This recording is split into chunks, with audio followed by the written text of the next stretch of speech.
said, I do have some stuff prepared. I'm going to try to pay attention to this camera over here and see if there's any chat. But again, I want to make sure that you guys have access to see both. So the first thing that I want you all to do is, we're going to try to make this interactive. I want you to stand up, and I want you to try to do a single leg squat. So one foot down, other foot up. You can try to do a pistol squat. You can try to do a reverse leg squat. It doesn't matter. Come down into a squat and back up. So as you try that, I want you to think about, how do you feel that? Where do you feel that? Is it hard? Is it easy? Is it comfortable? Do you go through full range of motion? How does everything feel with that? Both quantitatively and qualitatively. I don't want you to just be like, oh yeah, I got through it, but it was really hard, and not think more about it. So ultimately, running in the impact phase of running is basically repetitive single leg squats. And so when we get into this position of a single leg squat, we come down, obviously I'm not going to have to go that low when I'm running, but being able to control that motion basically from here to here is essential in being able to run efficiently, effectively, and without injury. So if you're like, oh my gosh, I feel so off balance and I can hardly even control that motion, now I want to dial it up a little bit for you and ask the question, if you were to do that 180 steps per minute for the length of your race, and with walking and with that particular exercise, it's about 1 to 1.2 times your body weight. With running, it's 4 times your body weight that you're actually absorbing with that movement. So if you just do a nice, easy single leg squat, like, I have a really hard time with that. And imagine you weigh 4 times as much as you do, and you're doing it over and over and over and over again. Why do we get hurt with running? Is because most of us don't actually prepare for the run, for what is necessary with running. We don't actually do the work necessary to help us be ready to run. And so it's a really simple, let's test the other side and see, how does that feel in comparison? Do you have one leg that's harder than the other? Do you have one leg that's easier? Do you have one leg that feels more controlled and balanced? It's all about making sure that, especially with the impact phase, you can control basically to this point right here. If you can't squat to here, now obviously we're going to have issues with running. So the next piece of this, and I'm going to refer to my notes periodically, the next piece of this is that running and the movements that we have when things are fluid, and that's more like activity-based stuff, throwing a football, throwing a baseball, lifting something off the ground, running, walking, all sorts of those types of things, we shouldn't have to think about them. So it shouldn't be that you're standing on one leg, like, okay, that's how I'm supposed to use my body. If that's the case, because running is so fast, we're not going to be able to actually respond quickly enough if we're thinking about it. And so one of the things that I talk to people about all the time is that we have to have good habit with running. We can't just think through it and make sure that we're doing it right by putting it into our brain. I'm not going to do a lot of quoting research for you guys today or for this video, but one of the most interesting things to me is that in running, there's a lot of research that argues with itself and has kind of discrepancies. One of the most common things that's agreed upon is that if you're thinking about running, you're less efficient than you should be. And so if we're thinking, we need to get away from thinking, and we need to actually turn this into a fluid habit. And we're going to talk about how to do that appropriately. So those first two things is, one, we have to understand that it's repetitive single leg squats. We got to make sure that we're ready to handle that. And in all its complexity with how often we're going to do it, how fast we're going to do it, how much body weight we're going to throw into that. And we need to make sure that we are ready for the habit associated with running. From there, when we talk about how you run now, we have to talk about the path of least resistance. And so I want to talk to you guys about your entire life history of injuries. And so if you're 30 years old and you've had back pain, you're 50 years old and have had knee pain, you're 75 years old and have had neck pain, your body is designed to protect itself. And ultimately, it's going to take the path of least resistance. And so if you feel the most comfortable with a particular habit, with a particular rut that you do things over and over again, it's really hard to break out of that habit because that's what's the most comfortable for us. So again, going back to that, like I'm thinking about it, it's almost impossible to break a habit and get out of what's the most comfortable by just like gritting your teeth and saying, I'm just going to run this way. I'm going to run with like 4 degrees of forward lean, and I'm going to land on this part of my foot. It's almost impossible to do that in the long run. You can get by with that for a short amount of time, but you will almost always fail in the long run, because as you get tired, you're going to go back into the path of least resistance. And if that is inefficient running, you're just going to be an inefficient runner. We have to get you to be the most comfortable and efficient with the path of least resistance. And that's where physical therapy is so important, is because it's not just about helping you feel better, but it's about changing the way you do things, not so that it's hard to do those things, but that it becomes natural and comfortable to do those things. Now, I know that that's kind of like philosophical in how we're doing it, but I want to start with those things because ultimately a lot of things that we hear are not accurate. And a lot of things, even if they get us to the right point, they're the way that we talk about them is not the most effective way of doing it. So the analogy that I was thinking of earlier today is, imagine I live in Denver. Imagine if you told me that I needed to get to New York City. So New York City, that's my destination. I want to get to New York. What's quicker, going east or going west? I can get to New York City going both directions, but going east is obviously the quickest and most efficient way to get to New York City. I don't want to go west to get to New York City. I've got to go all the way around the world. And so a lot of what we're hearing and a lot of what people are telling us as far as foot strike and patterns and the way that we're doing things, it's not wrong. It's just a kind of a backwards approach of getting to something or getting somewhere, like me traveling west to go to New York City. So that's my fun analogy for the day is we got to make sure that we understand that we want to be efficient in how we get places. We want to make sure that we're effective in how we move. We want to make sure that we're taking into consideration the complexity of this movement and making it a habit so that we can actually enjoy it.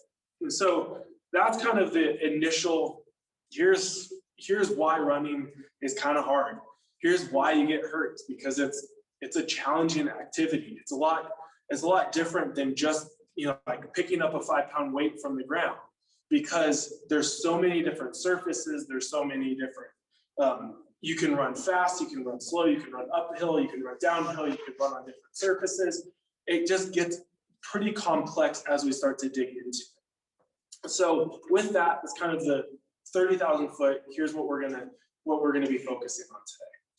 From there, I want you guys to think about the phases of running, and we're gonna dig into like what are the most common injuries in these phases. We're gonna talk about what should be happening in them, but ultimately, running is broken down into the loading phase, which is when my foot first hits the ground to the point where it's about underneath my body.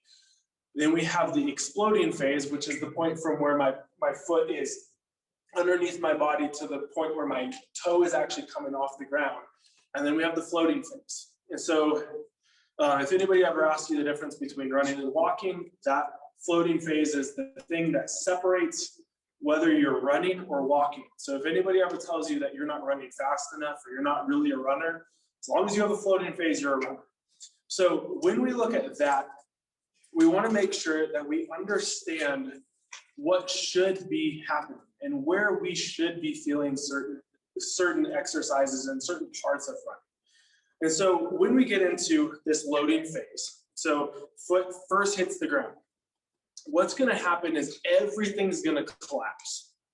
And so I want to first talk about collapsing, because a lot of you have heard that things like pronation are bad for you. And that's not, again, it's true in some capacity, but it's not complete, because everything is supposed to collapse.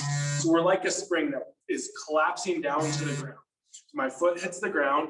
What happens is my foot collapses, my shin collapses, my upper leg collapses, and then my upper body is a counterbalance to all of that. So I'm winding up and I'm collapsing, and I should be really, really comfortable. So I want you to get up and actually get into this position, foot in contact with the ground, little squat. How comfortable and confident do you feel? Next thing that we should notice is what muscles are we predominantly using? And so with this, it's not that you should exclusively feel your glutes, because everything's going to kind of collaborate together for this, but we should feel stable through our ankle. We should feel a little bit of calf activation to help stabilize our shin from transitioning forward. And then we should feel our hamstrings, we should feel our quads, and we should feel a lot through our glutes. If we're not, that's a good indicator that one part of our body versus another is taking more brunt of the work than it's supposed to. Again, it's not that those muscles aren't supposed to do the work, it's that they're not supposed to do the work on their own. And so a fun analogy with this is, imagine that you have a small pickup truck and that you work in construction. The pickup truck is designed to carry a load, but it's not designed for a big front loader to come and dump a bunch of dirt on top.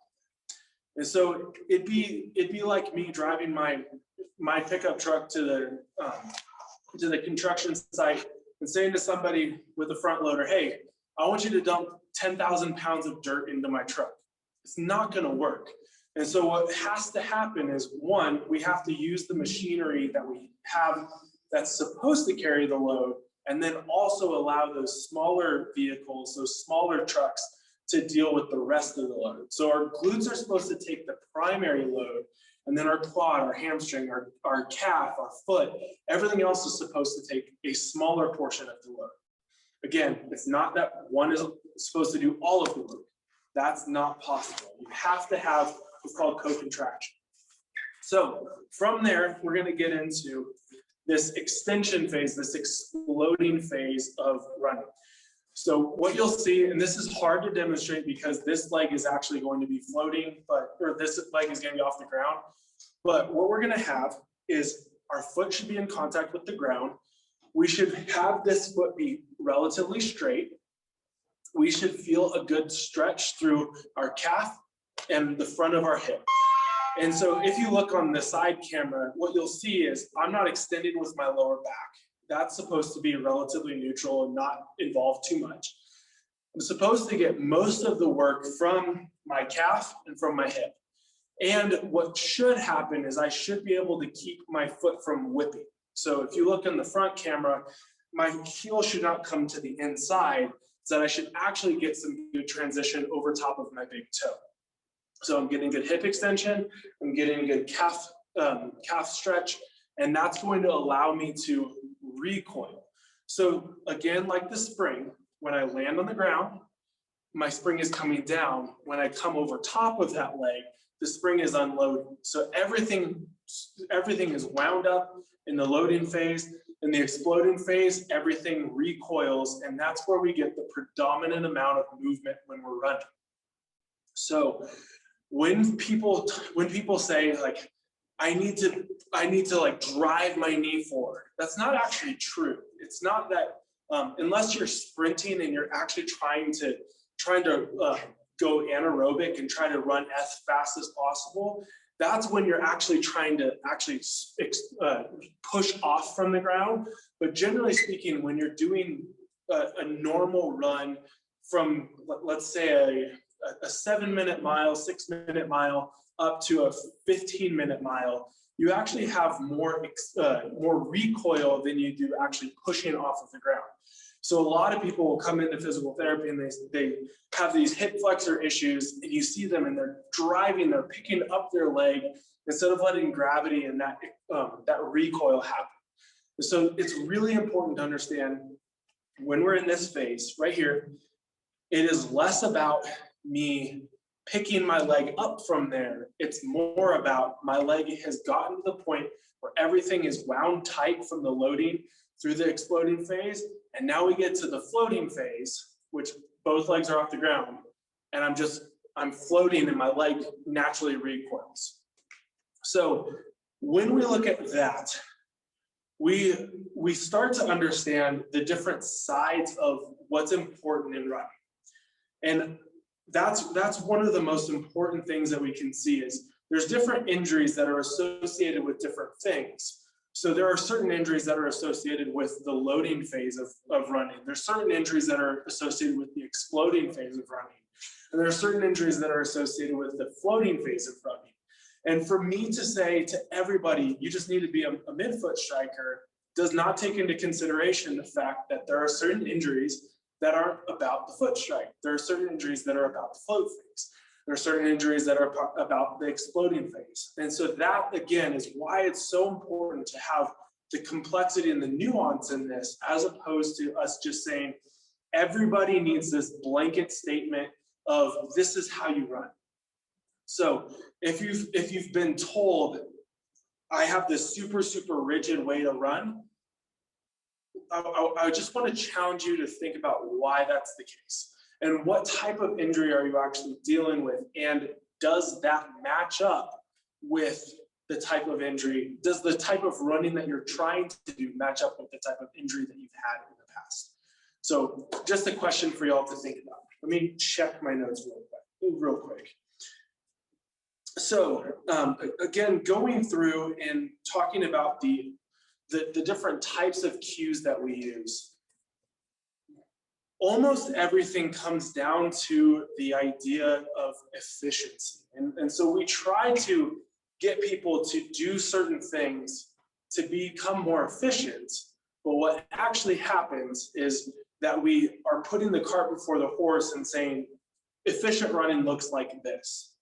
So we talk about foot strike, or we've talked about foot strike, we talk about stride length, we talk about cadence, we talk about posture, we talk about a lot of different things, and we show people what exactly is what running is supposed to look like. And I'm here to tell you that there is not one perfect style of running. In fact, so I promise this is the only other time that I'll talk about research, but there's been a lot of research that's done that shows that as you get better at running, as you become an elite, as you become a professional runner, you actually have more variability than those who are amateurs. And so if you're in that position where you say, I have to be a machine, and I look at somebody like whoever like Meb Keflezighi, if I look at him and I say he's the picture of perfect running, or when Ryan Hall was in his peak, that's the picture of perfect running, or whoever else that you Wilson Kipchang, whoever else, that's the picture of perfect running. The reality of it is that those people who are elites actually have more variability. They're less machine-like than what most of us are. And so we want to try to get you to think about how I can have better variability as opposed to decreased variability.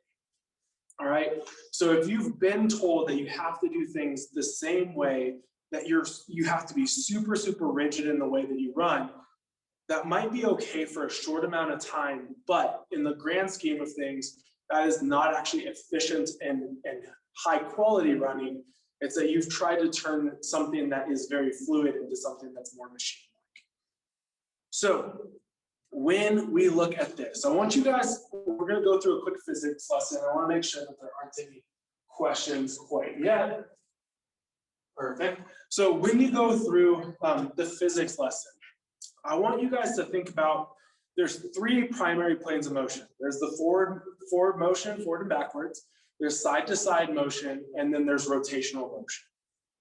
And ultimately, what we want in running is to control the frontal plane, the side-to-side motion, and the transverse plane, which is the rotational motion. We want to control those so we can exploit the sagittal plane motion. And so when we look at that, we have to understand that the type of movement that we get is in the way that what we're trying to do with running, almost any other sport actually too. What we're trying to do is when I'm landing on the ground, I'm trying to control and really focus on harnessing the energy of what's collapsing and what's coming side to side so that I can turn that energy into going as fast as I possibly can forward. If I can do that and decrease the amount of time that I'm on the ground and increase the amount of time that I'm floating, that is going to be the most efficient type of running. So we're controlling that collapsing side to side and rotational, and we're exploiting going forward as fast as we possibly can. So that's just again, kind of we're diving further into what running looks like. We have to understand that we want to control two planes of motion and exploit the third. All right. So if you start to see excessive pronation, if you start to see that your knees collapsing into the ground, into the inside, if you start to see that your hips are bailing all the way to the outside, if you start to see you overreaching with your stride, all of those things are actually taking energy away from going forward, and they're leaking energy out to the sides and decelerating ourselves. So going back to that foot strike, if I'm reaching out in front of me and I'm landing on my heel and overstriding, as you can see from front and from the side, because I'm landing out in front of me, is that helping me move forward as fast as possible, or is it decreasing how fast I'm going forward? So I'm slowing myself down because now it's braking. And the same thing, if I'm collapsing to the inside with my foot, now all of a sudden my energy goes that way. Is that efficient running? No. But what if I'm on the outside of my foot? Is that efficient running? Not necessarily, because now I'm bleeding energy to the right or to the left, as opposed to exploiting energy and going straight forward. All right. And then the last thing before we start to actually get into more of the specifics of how we at T0 help train running is that there's a process by which we learn.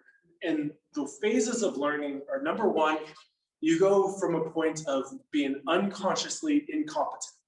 And what that basically means is that you have no idea what you don't know, and you don't know how to fix anything because you really don't know that you have a problem. And so for a lot of people, when they first start running, when they first have an injury, when they first get into an activity, they say, I'm just going to go and I'm going to try it.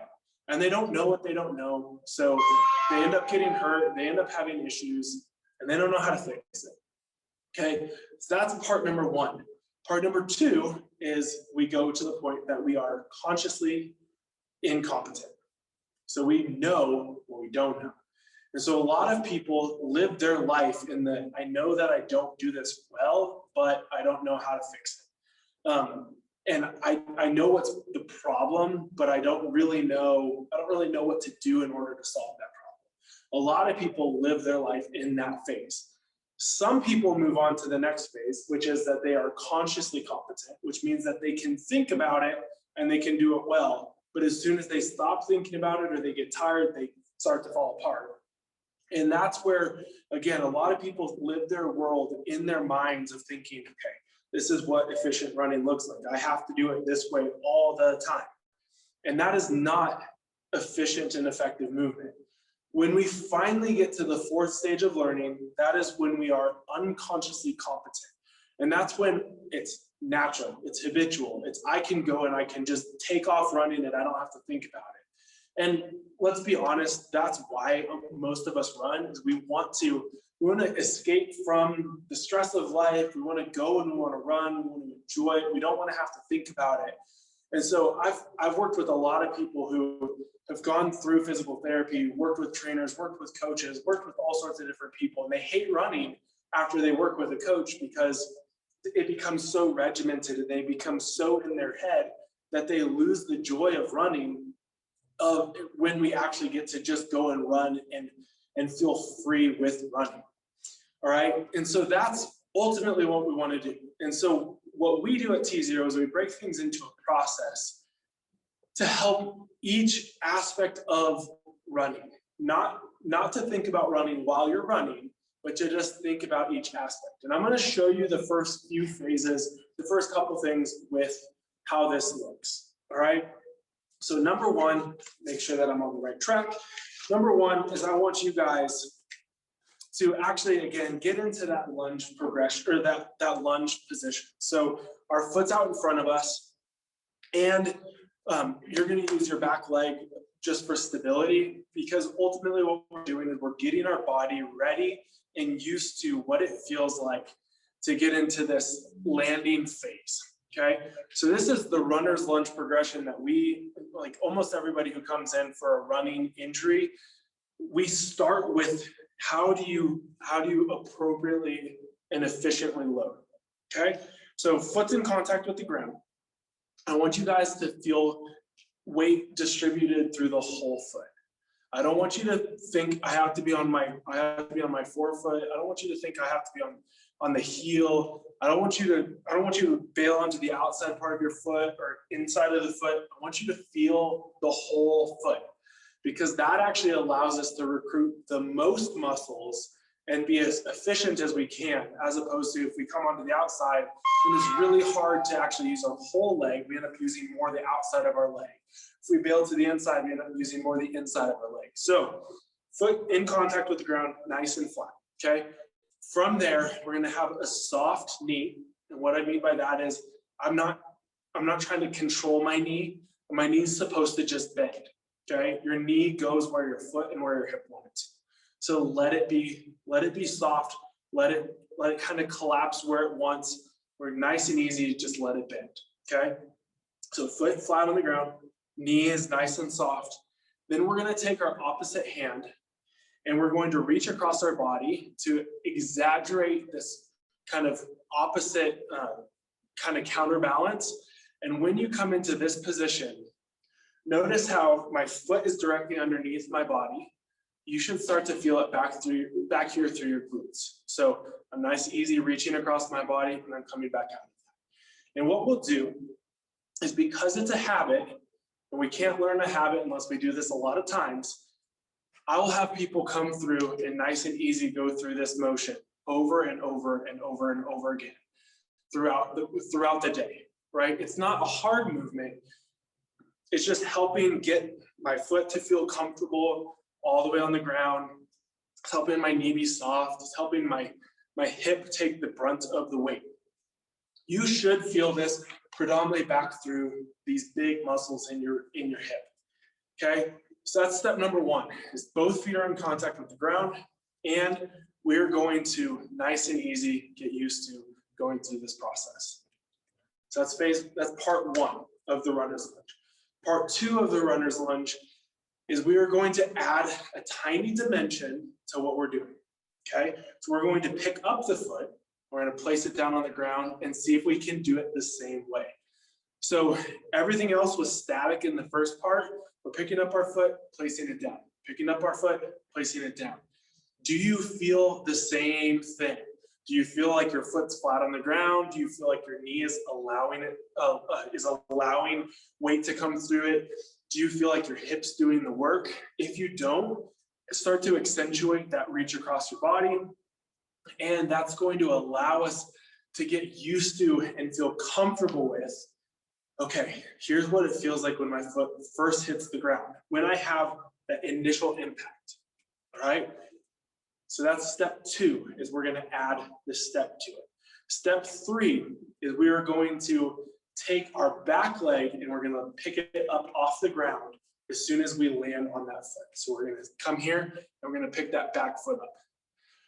When you see this, especially looking at that side camera, when you see this and I step forward and I pick that back leg up, what I'm doing is I'm showing myself where my foot should be to control whether I'm collapsing to the inside, to the outside, or if I'm overreaching in front of me and I can't balance and I fall backwards. I'm nice and controlled. Here is where my foot should land underneath me to, again, control the side to side and the rotational and help exploit the forward.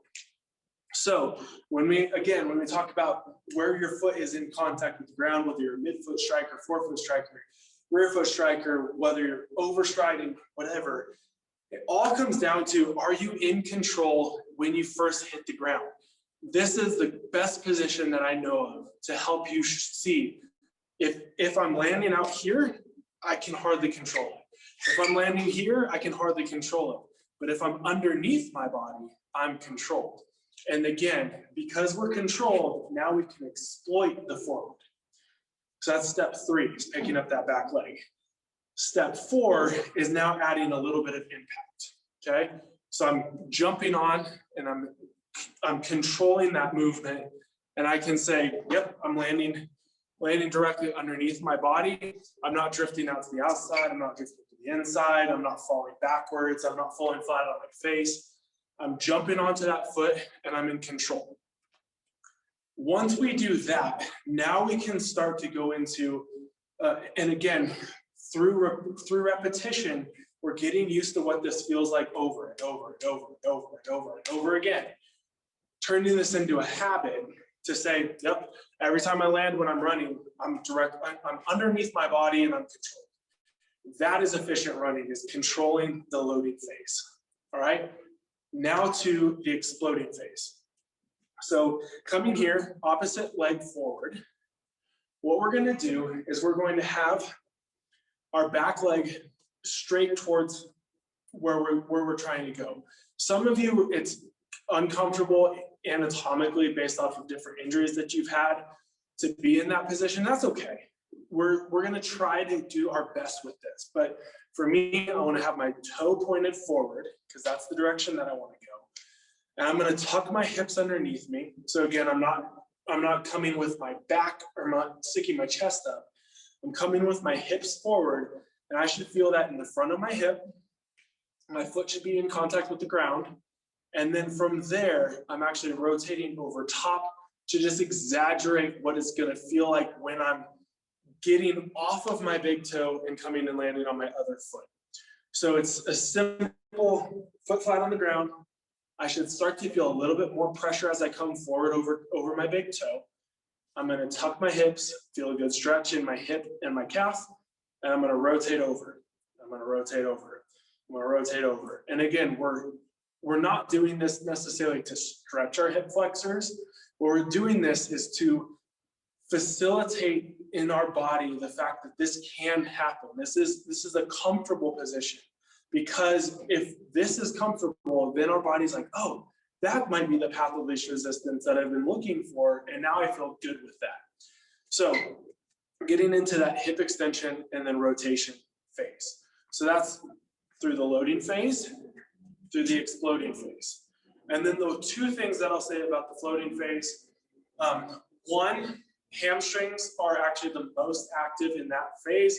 So if you're dealing with a high hamstring strain, if you're dealing with just any sort of hamstring issue, make sure that you're not overreaching when you're running, because that's your hamstrings are trying to decelerate your leg from going forward. And then the other thing is, if you ever have pain in the front parts of your shins, a lot of people will end up using their shins to pick up their foot. And you can see that from the side. I'm picking up my foot, and then I come here and I'll actually kind of pull up and in on my foot. And people end up tearing holes through the tops of their shoes. They'll end up having all sorts of issues in the front part of their shin, because instead of getting that recoil and having your knee naturally shift through, they're picking up their leg with their shin. So those are the 2 most common things: hamstring and anterior tib, extensor hallucis, all that kind of front part of your leg. That's predominantly what you should think about when you're in the floating phase. All right. So coming through there, that's where we start. Again, we're retraining the movement to get everybody comfortable with the fact that this is what efficiency looks like. This is what a good habit feels like. If I shift off to the side a little bit, that's okay, because I'm still controlled. I'm still overall in the right process. From there, what we do at T0 is we go through what we call the Big Five. And what that means, and I'm not going to give you a ton of exercises for these things, but because most of you should start with what we just talked about. But the Big Five are strength, power, mobility, endurance, and balance. And I'll say those again, and I'll kind of describe each one of them to you. But when we talk about the Big Five for every exercise, every activity that you do is different. It's still strength, power, mobility, endurance, and balance, but it's different.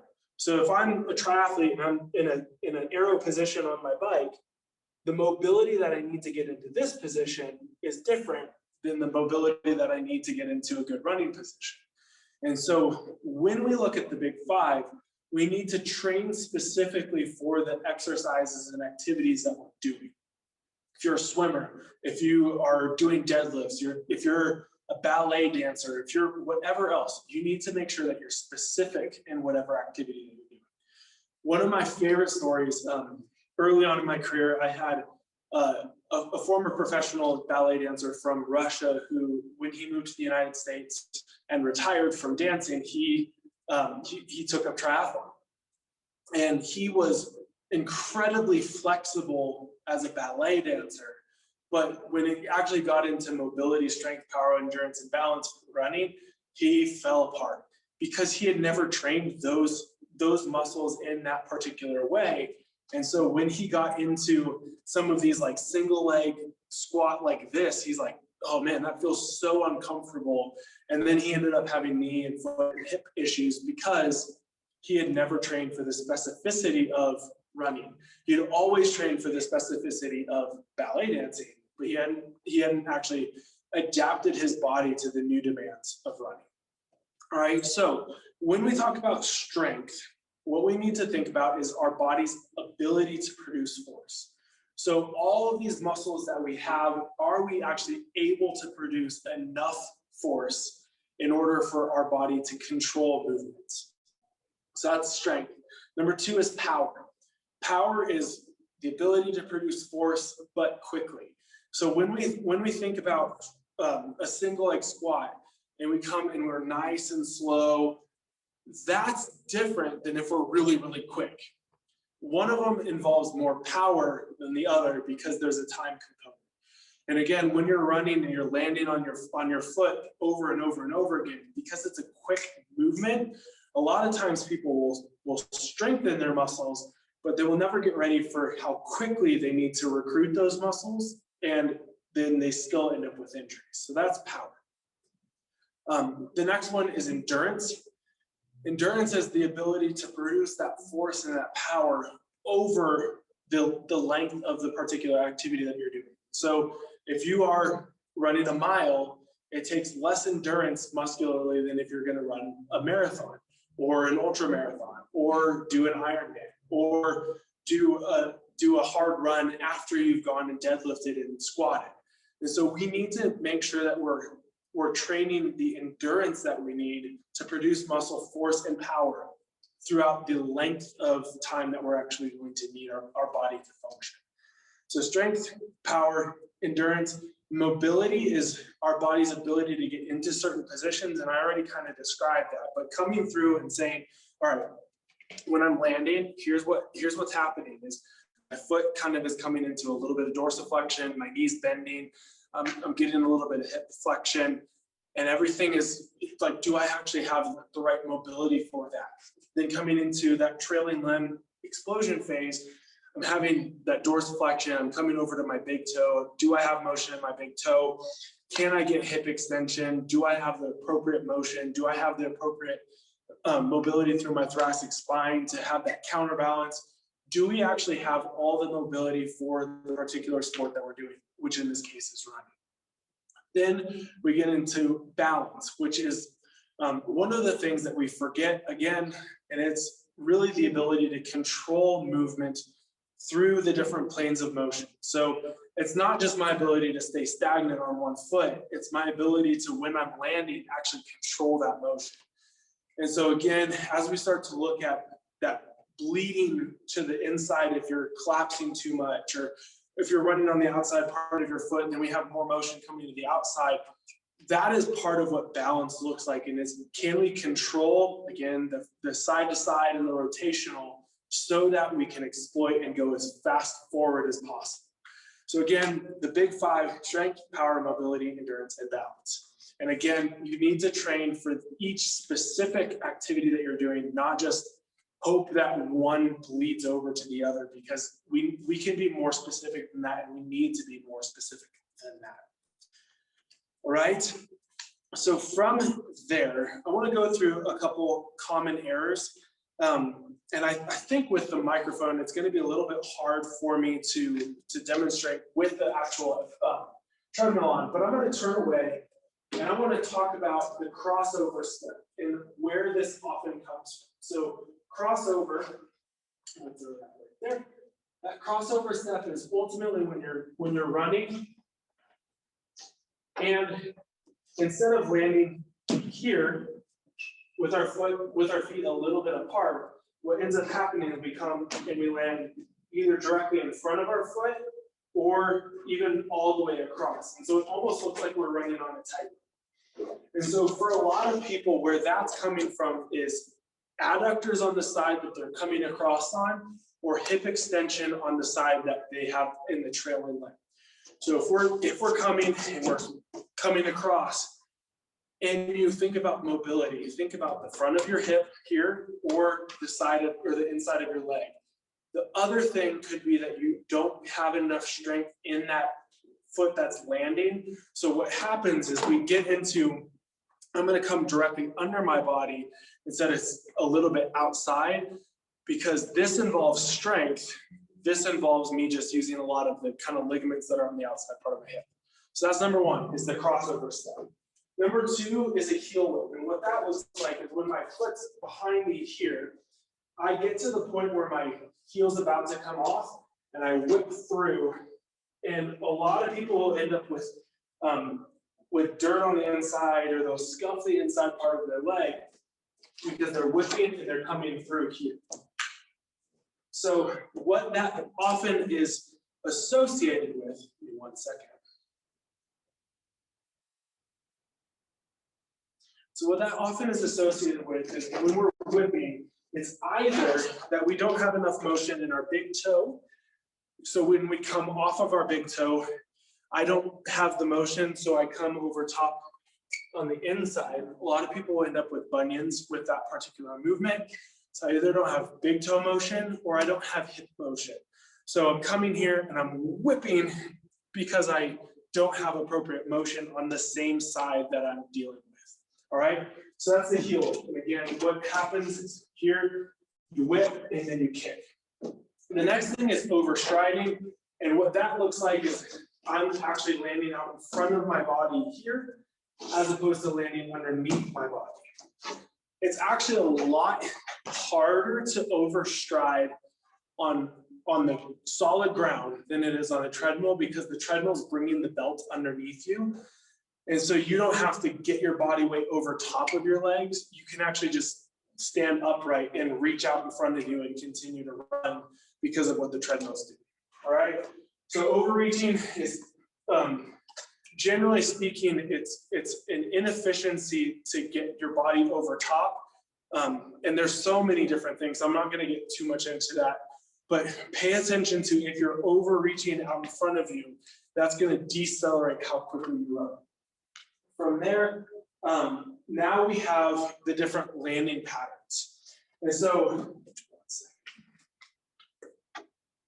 the different landing patterns, a lot of people will land on the outside part of their foot.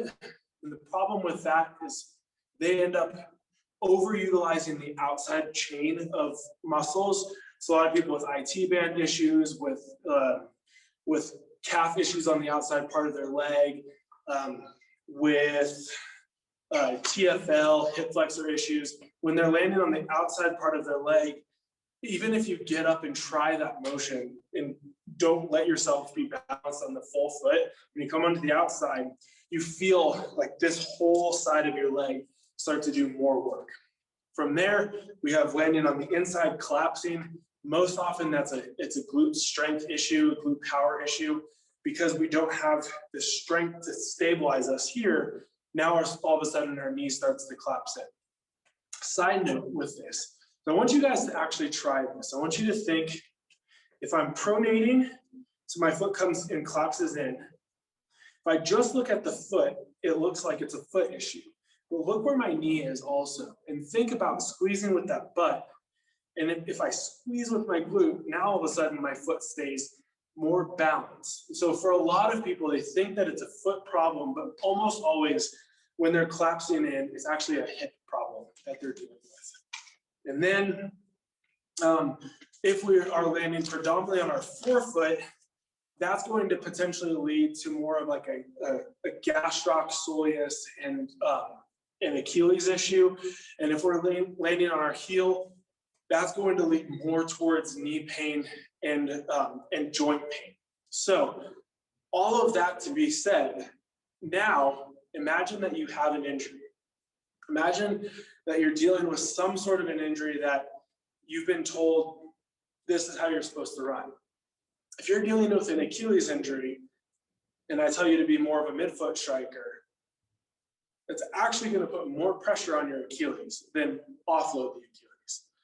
If you're dealing with an IT band issue and I tell you that you should run more on the outside part of your foot, it's going to increase the pain that you have as opposed to decrease the pain that you have.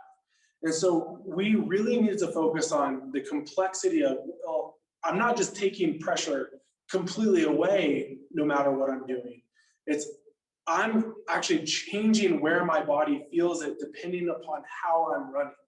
And so again, that goes back to why that variability is so important, is that if I have variability, it's my body collaborating together, and now I can share the load as opposed to if I'm doing it the same way over and over and over again. So again, if you've had any particular injury, you've had it for a long time, it actually might be in your best interest to think about, well, maybe the way that I'm running is not that I shouldn't ever do this again, but I should change it up for the meantime and even do something that a lot of people would say is less efficient, like being a heel striker. I'm going to do that for the time being because that's going to take pressure off of my Achilles. Or maybe I should I should actually run in a little bit thicker sole because that's going to take pressure off of my Achilles. So that's where we come in at T0 and help you guys with the complexity of those injuries. All right. And then the last one is chair run. I know there's a lot of triathletes who are going to be watching this, just based off of the relationships that we have. Chair running, ultimately what that looks like is that I'm running like so. And so if I'm landing, I'm kind of, my butt's back, I'm landing with my knees bent, and I'm collapsing forward as I go. And ultimately what that looks like is, it looks like you're on your bike still. So whether you're on a normal road bike and you're sitting here, and now I turn that into my run, or I'm in my tri bike and I'm here, and then I turn that into my run. A lot of people, because they don't focus on the mobility necessary to get out of bike position, end up running like they look like they're in a chair. So pay attention to making sure that the amount of time that you spend on the bike is offset by mobility exercises, strength exercises, power exercises, etc., to actually get you ready to run efficiently. All right. So let me talk about the other considerations, specifically for the couple groups of people who, again, I know that are going to be watching this. One is off the bike running. The biggest consideration for this that I want you guys to think about is a bike is a machine and you are not. And the reason that matters is that, again, I'm going to use an Ironman as an example. If I'm doing an Ironman and I'm in this position for 112 miles, my feet are locked pretty much into the clips that I'm on, locked into the pedals. The pedal crank is the same length all the time, and I'm constantly rotating through, and I'm driving and I'm basically put into a mechanical position. So I'm over and over and over again utilizing the same muscle patterns, the same movement strategies, everything is the same. And then I get off the bike and I go and I try to do something that's not mechanical. It's really important, if you've had a running injury for a long time and you've tried to treat it as a running injury, if you are a triathlete, please consider the bike portion of the fact that you're a triathlete with the run as well. So make sure that your bike fit is advantageous for the way that you run. Make sure that your bike fit is taking into consideration the fact that you have to run after you ride. Make sure that you're not just thinking that it hurts with running, therefore it's a running injury. All right. The other thing to consider is that the two numbers that we often throw out are 90 RPMs for cycling and 180 steps per minute for running. And if you guys track, RPMs for cycling is one leg at a time. For running, it's what each foot does. So it's 1, 2, 1, 2, 1, 2, 1, 2, 1, 2. For cycling, it's 1, 2, 3. And so because those numbers are exactly the same, I believe that there is a portion that contributes to running injuries and cycling injuries, because we try to get everything to be very mechanical and very metronomic. And so it's 90, 90, 90, 90, 90, 180. And because of that, it is advantageous at times to change up your pedals, your pedaling patterns. It is advantageous, excuse me, to change up how many steps per minute you're taking when you're running, because that's going to allow us to, again, have more variability, as opposed to turning everything into the same rhythm for, I mean, honestly, 10, 11, 12 hours for some people. So if you have injuries as a triathlete, make sure that you're paying attention to the rhythm that you're running, and make sure that you're paying attention to the bike and the mobility that you need for running versus cycling. And then the other group that I know is going to be watching is the people who spend all of their time on a treadmill. So a couple considerations with a treadmill. Number one, it's good for your cardiovascular system to run on an incline, but from a motor pattern, muscular pattern, running on a flat treadmill versus running on an incline treadmill is the same muscular patterns. And so you don't need to run on a 1% incline to make it the same challenge, unless you're running faster than about a 7-minute mile. So that's number one. Number two is make sure when you're on the treadmill, if the treadmill is up at an incline, make sure that you're actually leaning over top of the treadmill with your body instead of holding on and running, hanging on to the side rails. We need to make sure that we're actually pushing through our lower leg, and we're getting our legs to come over top of our body, like so, like we're skiing. Otherwise, we're going to end up overextending with our low back, and we're going to have all sorts of issues with that. So pay attention to the incline that you're running on, and also pay attention to the fact that incline is not always necessary depending on what type of injuries that you have. The last thing with that is, with the treadmill incline, a lot of times people end up with more shin issues. And so pay attention to the fact that you're actually letting your leg get all the way behind you before you drive forward, before you let that recoil happen. Otherwise, because of the fact that it's an incline, people pull up with their shins, and we want to make sure that that doesn't happen. So that is all I have prepared. I'm gonna stop it with that for the actual video. I'm gonna go look and see what questions we all have, and make sure that you guys get all of your questions answered. Thank you guys for tuning in. I really, really appreciate it. And as I said, please don't hesitate to reach out to us. We're here to help. We do offer video assessments, running assessments for people all over the world.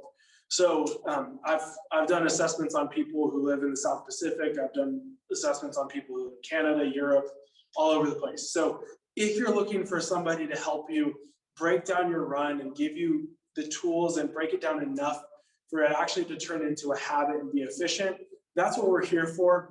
If you're in the Denver area and you'd like to come in for a running analysis, We're going to send the people who requested this video, we're going to send you guys an email on how to get scheduled for that and what that looks like.